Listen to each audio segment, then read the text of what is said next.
बिस्मिल्लाहिर्रहमानिर्रहीम। अस्सलाम वालेकुम डियर स्टूडेंट्स। लेक्चर नंबर 2 में वेलकम। लेक्चर नंबर 1 में हमने इस्लामियात डिस्कस की थी 10th क्लास की। तो हमने हदीस देखी थी कौन सी हमारे शॉर्ट सिलेबस में इंक्लूड है कौन सी नहीं, और उसका ट्रांसलेशन भी देखा था कि क्या है। तो आज का लेक्चर नंबर जो 2 है उसके अंदर हम क्या देखेंगे, हदीस नंबर 1 को डिटेल के साथ विद एक्सप्लेनेशन चेक करेंगे कि क्या क्या उसकी एक्सप्लेनेशन में इंक्लूड है और क्या इंक्लूड नहीं है। तो डियर स्टूडेंट्स, लेक्चर स्टार्ट करने से पहले आपसे रिक्वेस्ट करती चलूँ कि मेरे चैनल को लाइक शेयर सब्सक्राइब ज़रूर कीजिएगा ताकि मेरा हर आने वाला लेक्चर आपके लिए इजी हो और आप अच्छे से अंडरस्टैंड कर सकें, और दूसरा ये आपको पता चल सके कि आपका शॉर्ट सिलेबस क्या है और क्या नहीं है, क्योंकि आपके शॉर्ट सिलेबस के अकॉर्डिंग डियर स्टूडेंट्स आपके एग्ज़ाम्स होंगे। और हम स्टार्ट करते हैं अपनी हदीस नंबर 1। तो हदीस नंबर 1 की ट्रांसलेशन क्या है जी? नमाज दीन का सतून है, जिसने इसे कायम किया उसने गोया दीन को कायम किया, और जिसने इसे ढाया उसने गोया दीन को ढा दिया।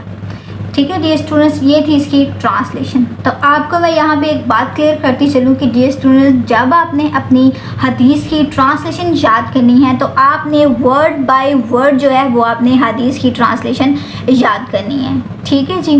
ट्रांसलेशन का मतलब क्या है? आपका तर्जमा।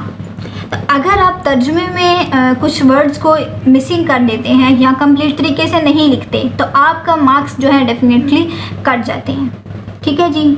मैंने आपको बताया कि तर्जमा, ठीक है, तर्जमे के बाद दूसरी बात आती है आपकी तशरीह की तरफ। तो तशरीह आपकी बुक में बहुत थोड़ी लिखी हुई है डियर स्टूडेंट्स। तो ये जस्ट आपके पास 5 लाइनें हैं, और 5 लाइनें से आपको 5 मार्क्स नहीं मिलेंगे, क्योंकि आपकी हदीस का पोर्शन जो आपके पेपर में होता है वो आपका 5 मार्क्स का होता है। तो आपको 5 मार्क्स नहीं मिलेंगे। तो मैं आपको बताती हूँ उसके अंदर आपने डिटेल किस तरह ऐड करनी है और किस तरह नहीं करनी। ठीक है जी। फर्स्ट ऑफ ऑल, ये जो आपकी हदीस जो है ये बेस कर रही है आपके दीन के ऊपर। ठीक है जी। नमाज और दीन के साथ रिलेट कर रही है। तो आपकी बुक में क्या लिखा हुआ है? इस हदीस में दीन को एक अमारत से तशबीह दी गई है जिसका सतून नमाज है। ठीक है जी। जो हमारी नमाज है वो हमारे दीन का क्या सतून है। ठीक है। हम नमाज पढ़ेंगे हमें सुकून मिलेगा, हमारी रूह को सुकून मिलेगा। ठीक है। अब नमाज नहीं है तो हमारा दीन जो है वो कंप्लीट नहीं होगा, क्योंकि हम फर्स्ट ऑफ ऑल हम मुसलमान हैं। तो नमाज हमारी फर्स्ट प्रायोरिटी है, वो हमने पढ़नी है और हाल हाल में पढ़नी है। तो नेक्स्ट बात क्या है कि जिस इंसान ने नमाज को कायम किया है ना, तो यकीनन उसने दीन भी अपना संभाल लिया है। जब उसके पास दीन अपना कंप्लीट नहीं होगा तो नमाज उसकी नहीं होगी। जब उसके नमाज वो नहीं पढ़ेगा यकीनन वो फिर मुसलमान नहीं है, तो उसका कोई दीन नहीं होगा। ठीक हो गया। तो दूसरी बात है कि हमने अपने दीन को सीधा संवारना जो है, कायम रखना है, तो हमने किस चीज़ को बाकायदगी से अदा करना है? अपनी नमाज को, ताकि हमारा जो दीन है वो भी स्टेबल रहे। अब नेक्स्ट बात इसमें ये आती है कि हमने अपने दीन को कायम रखना है तो अपनी नमाज को भी अदा करते रहना है कि हमारी नमाज मिस ना हो, हमारा दीन ना लड़खड़ाए। ठीक है जी। जिसने इसका सतून कायम रखा उसने दीन की अमारत को कायम रखा, और जिसने इस सतून को गिरा दिया उसने पूरे दीन की अमारत को गिरा दिया। और मतलब इससे ये मुराद हो सकता है कि भाई हमारी जो नमाज है वो सतून है हमारे दीन का, तो हमें अपनी नमाज को बाकायदगी से अदा करना है, उसको मिस नहीं करना। ठीक है। अब इसके बाद आगे ये आती है कि नमाज की इम्पोर्टेंस यहाँ बताई जा रही है कि हर एक मुसलमान जो है वो दिन में 5 मरतबा नमाज अदा करता है। ठीक है। 5 टाइम हमारी मस्जिद में अजान होती है, मौज़न अजान देते हैं, हय्या अल फलाह, हय्या अल सलाह, अल्लाह अकबर की सदाएँ गूंजती हैं। ठीक है जी। 5 वक्त हमारे मुसलमान माशरे में 5 वक्त जो मौज़न है वो अल्लाह की तरफ बुलाता है इंसान को कि भाई अपनी जो गुनाह हैं उनकी बख्शिश मांगें। और इसी तरह हम 5 टाइम जो हैं अपना नमाज अदा करते हैं, और मौज़न हमें बुलाता है कि अल्लाह ताला की जो गवाही पेश करता है मौज़न कि अल्लाह ताला एक है, अल्लाह के सिवा कोई इबादत के लायक नहीं है। तो इस तरह हम लब्बैक अल्लाह की तरफ होते हैं और अपनी दुआ मांगते हैं, गुनाह की बख्शिश मांगते हैं। और नेक्स्ट इसके बाद ये है कि इसके अलावा नमाज ही वो अमल है जिसके ज़रिए उसका अल्लाह ताला से तल्लुक़ और राब्ता कायम रह सकता है। देखिए स्टूडेंट्स, जब हम लोग नमाज नहीं पढ़ते, हम कहते हैं रात को हाय थकावट बहुत है, नमाज छोड़ देते हैं, अच्छा चलो कल पढ़ लेंगे, तो हम अपने रब से अपने ना तल्लुक़ को ख़त्म करते जा रहे होते हैं। اب صبح ہائے ہائے اٹھنے کو دل نہیں کر رہا، اب سردیاں آ رہی ہیں آگے اور آپ کہیں گے ہائے ٹھنڈ بڑی ہے، ہم سے وضو نہیں ہوتا، پانی بہت ٹھنڈا ہے، تو ہم کیا نماز کو چھوڑ نہیں رہے ہیں، ہم اپنے رب سے جو اپنا جو رابطہ ہے نا اسے تھوڑا اسکپ کرتے جا رہے ہیں. ٹھیک ہے، ہم نماز پڑھیں، ہم قرآن پڑھیں تو ہم اپنے رب کے نزدیک ہوتے جاتے ہیں، اپنے رب کے نیک وکار بندوں میں شامل ہوتے جاتے ہیں. تو اس طرح ہمیں نماز کو قائم رکھنا ہے، تو تبھی تو ہمارا جو دین ہے وہ ایک ستون پہ کھڑا ہوگا. اگر ہم نماز نہیں پڑھیں گے تو ہمارا کون سا ستون اور کون سا دین، ہمارا تو کچھ بھی نہیں ہے نا. تو ہمارا جب ہم نماز قائم کریں گے تو ہم اپنے رب کے نیک وکاروں میں شامل ہو جائیں گے.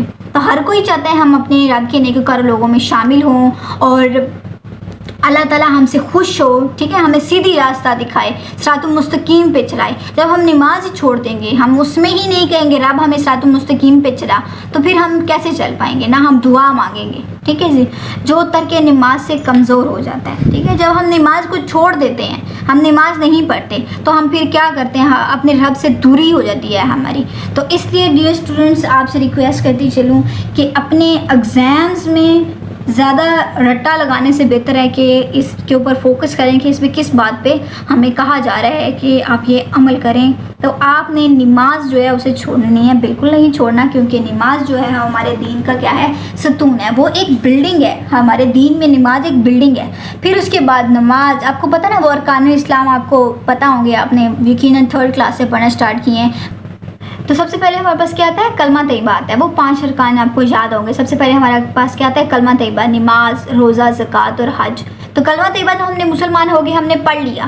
ٹھیک ہے، اور اس کے بعد کیا آتی ہے؟ نماز آتی ہے، جس کے اوپر ہمارا بیسک دین جو ہے وہ کھڑا ہوا ہے. ٹھیک ہے، ہم نے اپنے دین کو مضبوط بنانا ہے، پختہ بنانا ہے، لانگ لاسٹنگ بنانا ہے. تو ہم نے کیا کرنا ہے؟ نماز کو قائم کرنا ہے. ٹھیک ہے، ہم نے اپنے رب کے جو ہے قریب بھی جانا ہے، دوری اختیار نہیں ہم نے کروانی. ٹھیک ہے، ہم نے اپنے رب سے اتنا قریب ہونا ہے کہ ہمیں اپنا رب نزدیک سے ہر چیز عطا کرے، ہماری دعا فوراً سے قبول کرے.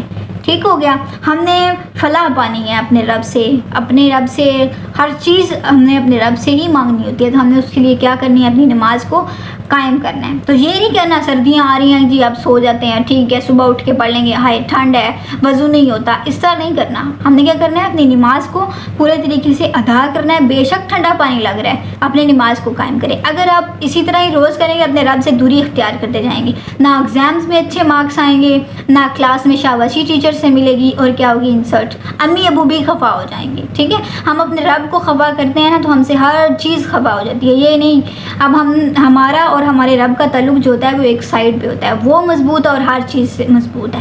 اور میں آپ کو ایک اور بات بتاتی چلوں کہ جو ہمارا دل ہے نا، اس کو سکون بھی ہماری نماز پڑھنے سے ملتا ہے. ٹھیک ہے، آپ ایک نماز پڑھ کے دیکھیں گے نا تو آپ کو اتنا سکون ملے گا. آپ اپنا لیسن یاد کرنے لگے ہیں نا، اس سے پہلے آپ نماز پڑھ لیں، پھر دیکھنا ٹپس پہ ایسے چٹکی میں آپ کو سارا سبق یاد ہو جائے گا. اللہ تعالیٰ آپ کو نا ایک وہ روح بخشتا ہے کہ بھئی اب آپ جلدی جلدی اپنا لیسن کور کر لیں. اب اتنی باتیں میں نے آپ کو بتائی ہیں، اتنا کلیئر کرایا میں نے اس کو لے کے آپ کی اس حدیث نمبر 11 کو. آئی ہوپ آپ کوئی 10 یا 12 13 لائن جو ہیں وہ لکھ سکیں گے. ٹھیک ہے جی، تو انشاءاللہ نیکسٹ حدیث کے ساتھ ملتے ہیں. اپنی دعاؤں میں یاد رکھیں. اور ڈیئر اسٹوڈنٹس، نماز نہیں چھوڑنی، اور اس کو جو آپ نے وہ پڑھنا ہے باقاعدگی سے پڑھنا ہے. اب سردیوں سے ڈرنا نہیں ہے، لڑنا ہے. ٹھیک ہے جی، اور چلیں ریوائز کریں، پڑھیں. آپ کو انشاءاللہ اللہ تعالیٰ آپ کو توفیق دے کہ آپ نماز کی جو باقاعدگی کریں. تو اپنے ملتے ہیں اپنے نیکسٹ ویڈیو کے ساتھ، نیکسٹ حدیث کے ساتھ. تب تک کے لیے دعاؤں میں یاد رکھیے. اللہ حافظ.